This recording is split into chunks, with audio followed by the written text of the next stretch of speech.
My name is Iwashita Akemi. I'm in 3A. Kurata-san, can I ask you something? I want you to look at me and smile. Just for a second. Smile. That's it. Big smile. Thank you. I no doubt surprised you asking you that so suddenly. I'm sorry. There was something I wanted to see. You're pretty popular. Being such a cute girl in the newspaper club. Oh my, you don't need to blush. I really do think you're cute. Of course, you have a boyfriend, right? Yes. I knew it. Because you're too cute. Boys wouldn't be able to just leave you be. But there are no doubt those who regret it as well. It seems there are lots of people who think you're free. Understandably, it's not something you need to concern yourself with. All you need to think about is your beloved. That person is called your beloved because you love them. It would be a little strange if you didn't, right? You don't call people you don't love your beloved, right? Hey, Kurata-san, are you confident that you'll be able to keep loving your beloved? For example, if something happens. No matter what happens. I am. Really? That's wonderful. I used to be just like you. I was asked the same question and answered without a second thought. I also had such a beloved. We were always together. Always. Forever. Even if we were apart, we always found our way back to each other. Yeah. Even through death. This happened just before I started high school. I was supposed to get married at the same time as I graduated high school. There was a person I was betrothed to since birth. His name was Igarashi Yuya. He was handsome, intelligent, and level-headed. Just like a prince out of a fairy tale. There might be people who are against having their marriage partner decided by their parents, but for us, that didn't matter at all. We fell in love the moment we met. For those fated to love, how they meet is not important. I eagerly awaited the day I could wear a wedding dress for him. But then, the day of our parting suddenly came upon us. It happened 3 years ago. Yuya-san was going to study overseas for a while. On the day of his departure, I'll be back in 3 years. I'll see you become my bride, he said and got in the car. Yes, I couldn't go and see him off at the airport. I was so shocked that he was leaving that I fell ill. The car he was in got smaller as it headed towards the airport. He stuck his body out the window and waved at me the whole time. That was the last I ever saw of him. We were informed of the accident about an hour later. Maybe you don't remember. 3 years ago, there was a large traffic accident on the road leading to the airport, and numerous people died, right? The car he was in was involved in that accident. It really was a terrible accident. More than 30 people died. Yuya-san was amongst them. He died. Hey, Kurata-san. If you lost the person you loved most, could you keep on living? Yes, I could. I see. You sure are a strong person, aren't you? I'm jealous. I can't. There's nothing for me to enjoy in a world without Yuya-san in it. Unable to deal with his death, I fell ill. I had a high fever for several days. In my fever dreams, I dreamt of Yuya-san. He came back to see me. He opened the front door, walked down the hall, climbed the stairs, and then stood before my room. Then, he knocked quietly on the door. Then I woke up. Yuya-san? I called out into the darkness, but there was no response. When I opened my eyes, I couldn't see him with vision warped by fever. I was so miserable, so sad. I closed my eyes again. I prayed that I might at least see him in my dreams. I wonder how long I slept for. Maybe I was still dreaming. That thin line between dream and reality spread all around. I dozed in that dim light on the bed. A familiar door stood in front of me. Yes, it was my room. Of course it was. I could sense someone on the other side. Someone was there. But who? It could only be him.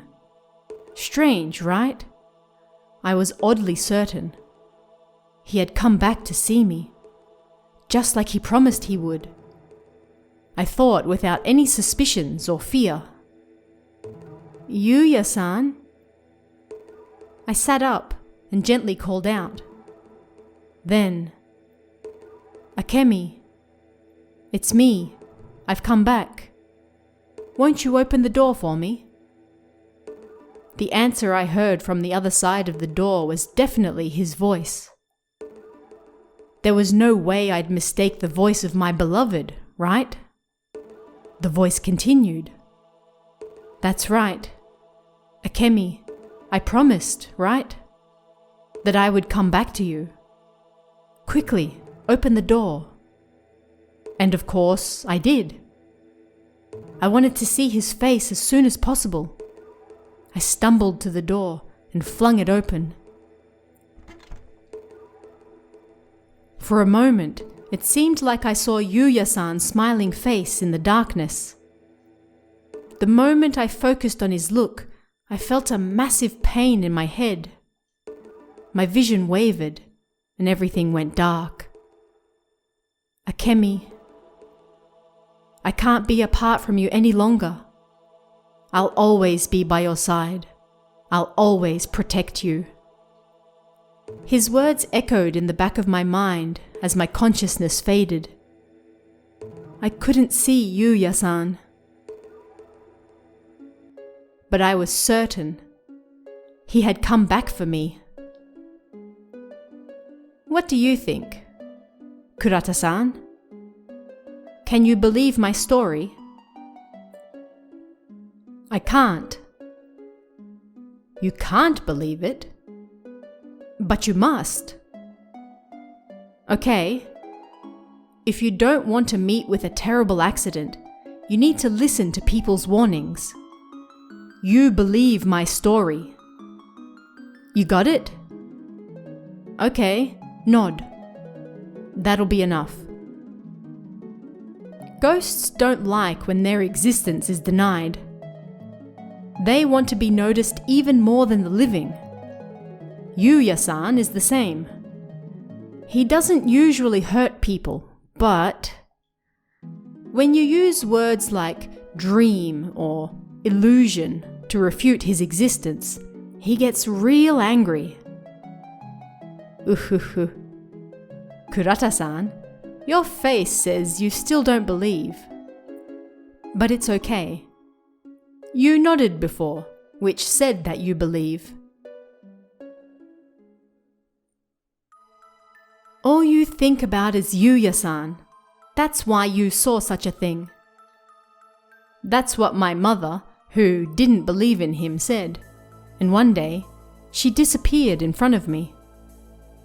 She divorced my father. And they were a happy married couple until then. And one classmate who didn't notice him and asked me on a date suddenly died. Late night, on the train tracks. They said it was a suicide, but that seemed somewhat suspicious. Lots of things like this happened. Like a classmate who bullied me and then went missing. That's right. There was a boy recently who wanted to go out with me. I think it was a second grader. At that point, Iwashita-san stopped. Someone quietly muttered. What's wrong? Just now That person was looking at the window, their face pale. Then they slowly opened their mouth. Just now, someone fell outside the window. Huh? I'm serious. Our eyes met. Their face was warped and eyes wide open, and their mouth open like they wanted to say something. It was Yoshino-kun from 2F. The atmosphere in the room suddenly grew tense, and everyone turned to look at the window. It appeared that someone had jumped.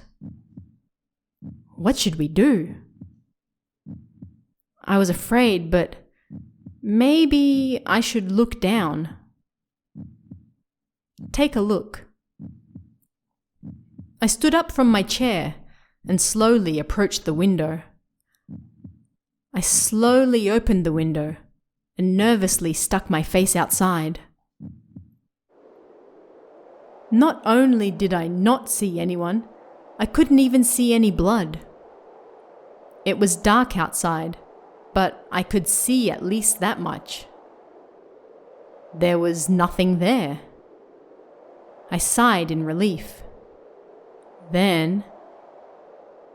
And, Kurata-san? Did you see anything? The voice was Iwashita-san's. No, I can't see anything strange. Maybe you saw something else. No way. The male student from before came running over. He grabbed the window frame and stuck his head out to look below. But... That's odd. I definitely saw something. Seemed he hadn't really seen anything. You didn't see anything? That's too bad. Then why don't you quickly return to your seat? I'll get back to the story. At Iwashita-san's urging, I closed the window and returned to my seat. How far did I get? She muttered and then smiled as she remembered. Someone just mentioned Yoshino-kun's name, right? I've received a love letter from him before. Uhuhuhu. Even though I already have Yuya-san. Of course, I rejected him. I told him I already have a boyfriend. But his mistake was not giving up. Liar! There's no way you have a boyfriend, he said stubbornly. Then, I felt something move slowly behind me. Ah, Yuya-san is angry. That was what I thought. That's why I let Yoshino-kun be. I knew that in the not-too-distant future, Yuya-san would deal with him. And my guess was right. Yoshino-kun jumped from the school roof. He didn't leave behind a suicide note or anything. If you had to say, he jumped from the shock of rejection, right? This happened exactly 3 days ago. Uhuhuhu. It was from right above that window. Uhuhuhu. What you saw out that window just before was probably Yoshino-kun's ghost committing suicide over and over again. How pitiful. But you mustn't sympathize with him. Yoshino-kun was in the wrong for making Yuya-san angry. Hey, Kurata-san. People like Yuya-san are the best partners. What we have is real love. Amazing, right? It's kinda scary. Scary? Why? The restraints he places on me just shows me how much he loves me. Every time boys who approach me and classmates who bother me meet with misfortune, I feel his love. Up until now, and even from now. Kurata-san, if you're afraid, don't make Yuya-san angry. My beloved, who's standing behind me right now. Be careful that you don't make me angry or upset. Well, that's the end of my story. I wonder who's next.